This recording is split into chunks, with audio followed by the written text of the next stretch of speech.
Tudo começou no dia 7 de fevereiro de 1991, quando eu, Marcos Tadeu Teixeira, então com 13 anos de idade, estava dentro desta igreja, a matriz da Imaculada Conceição de Jacareí, rezando, quando pela primeira vez vi surgir diante de mim, em cima do altar-mor, uma brilhantíssima luz, mais refulgente do que o sol, que me surpreendeu, enquanto eu, estático, não podia nem mesmo mexer-me e olhava atônito aquela luz, nunca vista por mim antes, resplandecendo sobre o altar.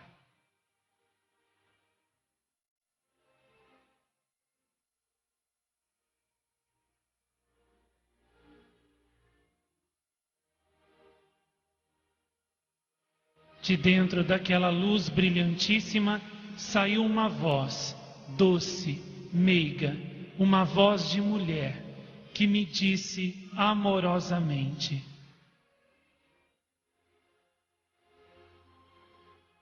meu filho, é preciso santificar-se. A santidade é um caminho difícil, mas o seu fim é real e glorioso.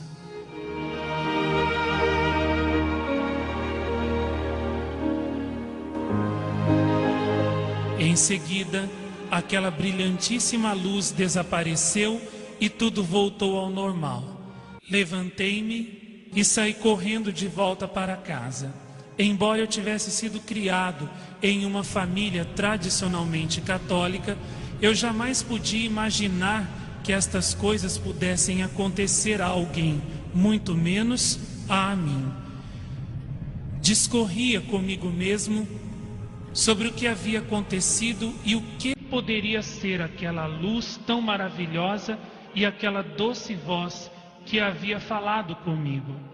Eu não tinha visto ninguém de 1991, quando eu estava terminando a reza do terço em minha casa, aquela misteriosa e maravilhosa luz surgiu de novo na minha frente, mas dentro dela, desta vez, adiantava-se, descendo ao meu encontro, a forma maravilhosa e belíssima de uma jovem senhora de mais ou menos 18 ou 19 anos, vestida com um vestido cinza azulado, um manto branco descendo da cabeça até os pés, com uma faixa branca na cintura.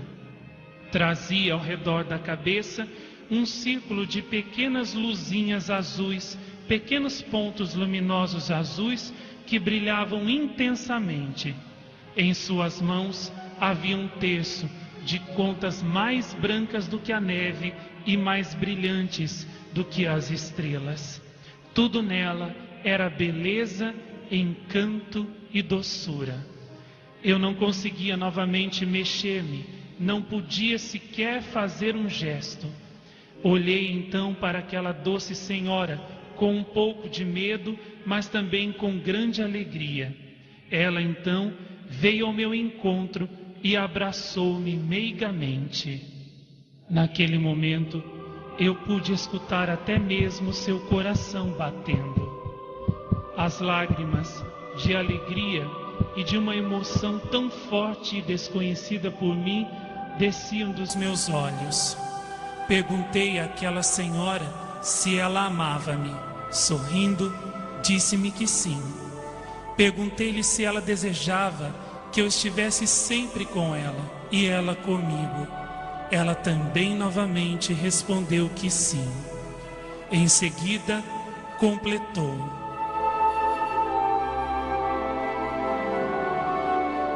sim, meu filho, desejo muito que estejas comigo para sempre, mas não quero que tu venhas sozinho. Quero que tragas muitos dos meus filhos que eu tanto amo contigo também.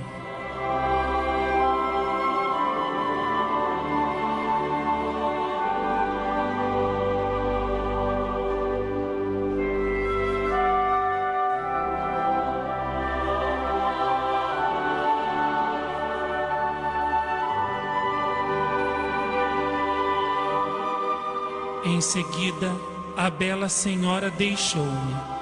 Ela voltou ao seu lugar inicial, sorriu para mim, olhou para o céu e, de repente, desapareceu. Eu fiquei então com o meu coração inundado de paz e de uma alegria por mim, jamais experimentadas em toda a minha vida.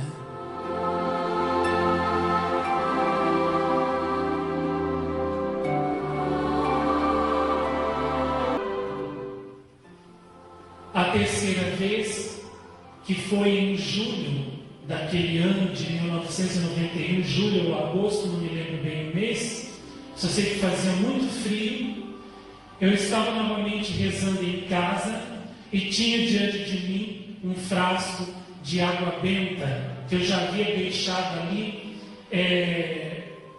para que na próxima vez que aquela bela senhora luminosa voltasse, eu pudesse aspergi-la para ver se ela era de Deus ou não, se ela era coisa boa ou não. Porque no decurso daqueles meses, entre a segunda e a terceira aparição, eu havia contado para algumas pessoas amigas o que estava me acontecendo. Eu tinha muito medo de contar, mas ao mesmo tempo eu tinha uma alegria, um entusiasmo esfuziante que me fazia querer contar para as pessoas. Então eu vivia nesse conflito de forças.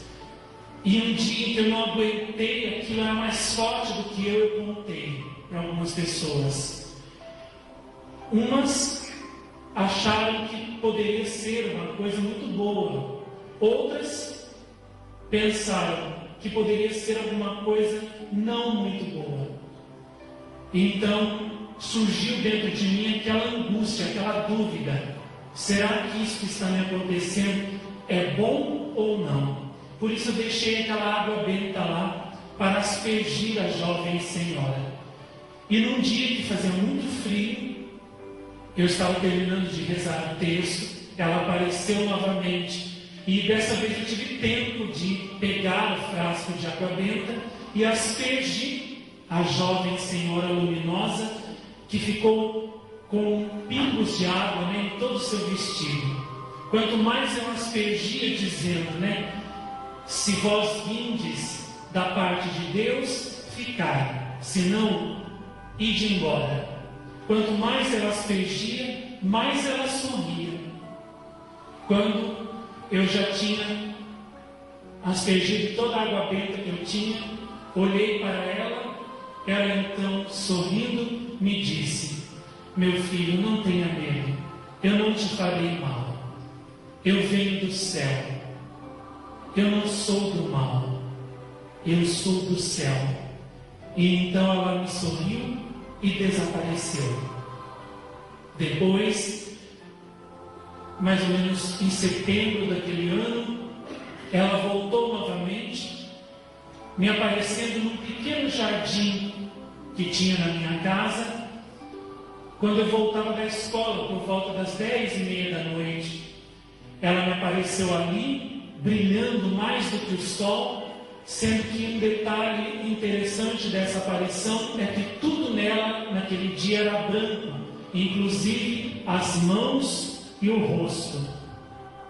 Ela sorriu para mim, ficando ali me olhando em silêncio, sorrindo por alguns momentos. Depois desapareceu.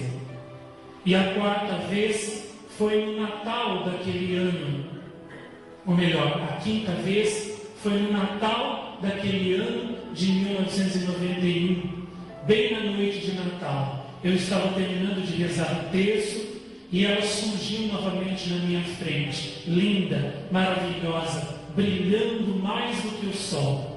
Olhando-me fixamente, ela falou comigo demoradamente aquele dia. Eu perguntei a ela qual era o seu nome, ela não respondeu.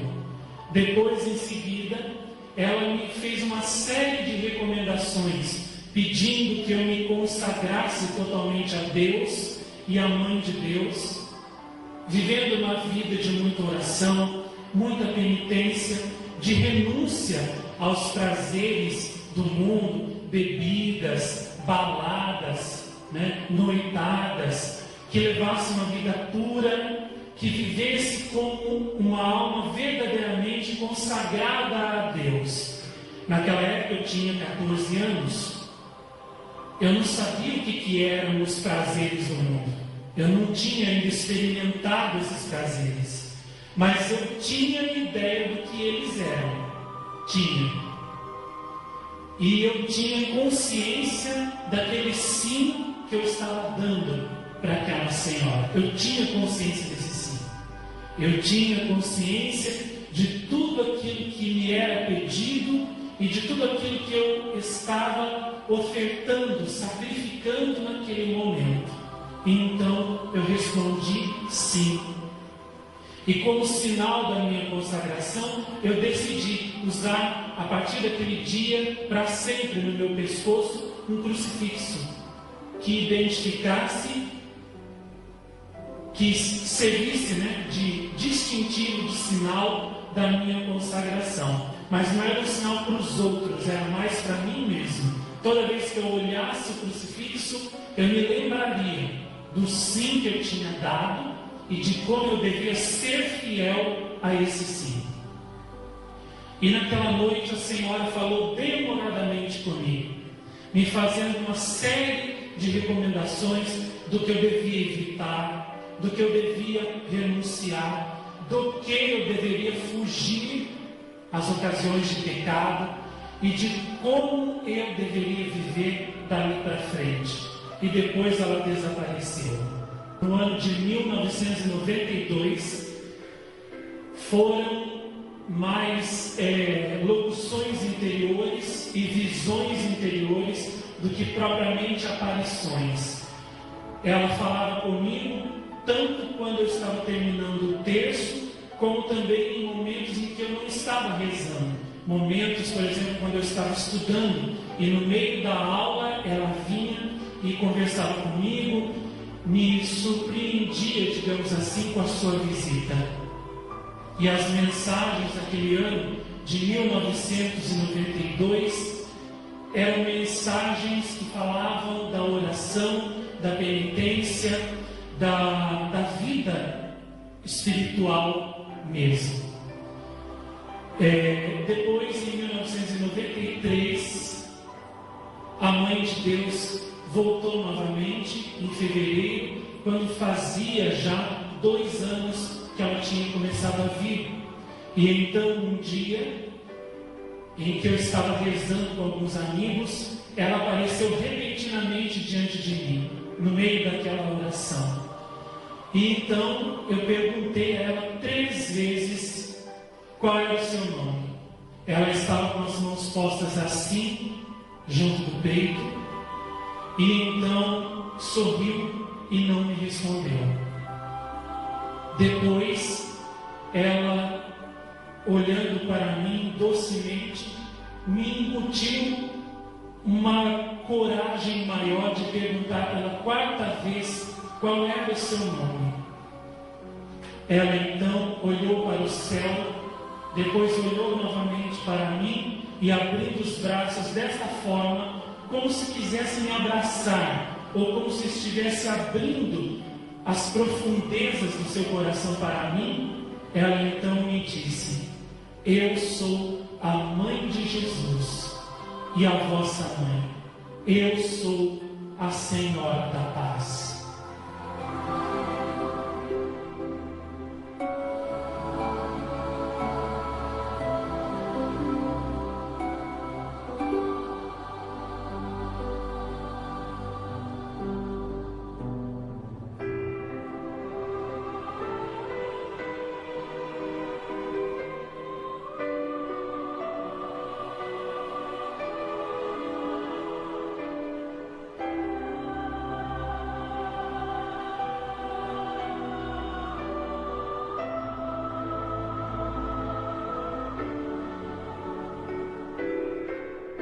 Então, naquela hora, finalmente eu tive a certeza de que quem estava diante de mim era Maria Santíssima. Porque antes disso, eu imaginava que podia ser qualquer pessoa, como por exemplo uma santa, uma alma bem-aventurada, não sei, eu não tinha certeza de quem poderia ser, mas naquele momento não, todas as dúvidas cessaram e eu vi finalmente que era a Virgem Maria, a Mãe de Deus. E então ela deu uma mensagem naquele dia, pedindo para que eu e todos nós rezássemos pela paz, que todos nós procurássemos viver a paz divina, que nós seguíssemos pelo caminho da oração e da penitência. Depois, uma semana mais tarde, ela veio e pediu que eu me preparasse para poder dar testemunho público das suas vindas, das suas mensagens a todos. Eu manifestei a ela o meu temor por aquilo que as pessoas iriam pensar. Enfim, eu achava que as pessoas não iriam acreditar em mim. E por isso eu tinha medo de dizer, de contar para mais gente abertamente o que estava me acontecendo. Ela então prometeu me dar um sinal na roseira do jardim da minha casa, para que eu finalmente me munisse de coragem e falasse sem medo, com destemor, as suas mensagens. E no dia e na hora marcados por ela, a roseira da minha casa floriu, logo depois de um temporal que havia desfeito, despetalado todas as rosas que tinham lá. De uma noite para o dia, a roseira floriu admiravelmente e inexplicavelmente. Quando eu vi aquilo, aquele sinal, todos os meus temores desapareceram para sempre. E então eu me entreguei, eu me abandonei completamente à vontade daquela jovem e luminosa senhora que me aparecia e me falava. Foi assim que começou essa maravilhosa jornada das aparições de Jacareí. Ela então começou a aparecer todos os dias para mim, às 6:30 da tarde, que era o único horário livre que eu tinha, que eu chegava de um curso que eu fazia o dia inteiro em São José dos Campos, e eu só tinha meia hora entre 6:30 e 7 horas da noite para ir para outra escola à noite. Eu estudava o dia inteiro naquela época, e o único horário livre que eu tinha era de 6:30 até 6:45 mais ou menos. E foi esse horário que ela fixou para me aparecer, para que daí ela pudesse comunicar a sua mensagem e eu pudesse transmitir a sua mensagem a todo mundo. E então ela aparecia, rezava comigo, falava comigo, me dava a sua mensagem, eu escrevia e depois, quando eu voltava à noite da escola, eu lia e meditava aquilo e dormia com aquele caderno por cima de mim, com o terço, refletindo naquilo que ela havia me dito. A minha vida naquela época tornou-se uma verdadeira primavera, uma primavera espiritual. Tudo para mim era novo, tudo para mim era brilhante e radiante. Então, quando eu contei, primeiro para as pessoas mais próximas, depois a notícia foi se espalhando, e então começaram a chegar pessoas para entrarem num grupo de oração que Maria Santíssima já tinha me mandado começar, e esse grupo foi crescendo. E inicialmente era esse grupo que Nossa Senhora dirigia mais as mensagens, para formar as pessoas na vida espiritual, para torná-las fortes na fé e transformá-las em exemplos, em sinais da sua presença e da sua graça para toda a humanidade. E com o aumento do número de pessoas, de um grupo de oração passou a ser os grandes cenáculos, que atraíam multidões de toda parte do Brasil e até de fora dele.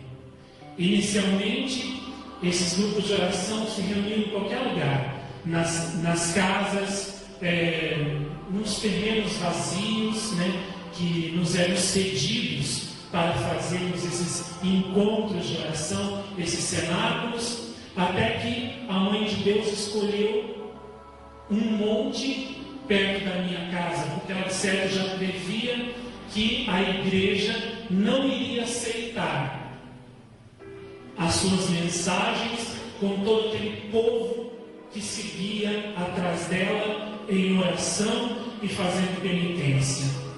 E então ela me convidou a subir nesse monte atrás da minha casa, e lá ela começou a aparecer e começou a dar as suas mensagens, e assim também começou a dar com mais abundância, com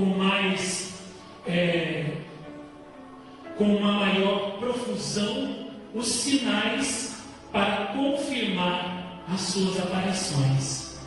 Assim começava a obra de salvação e de conversão da Mãe de Deus nas aparições de Jacareí.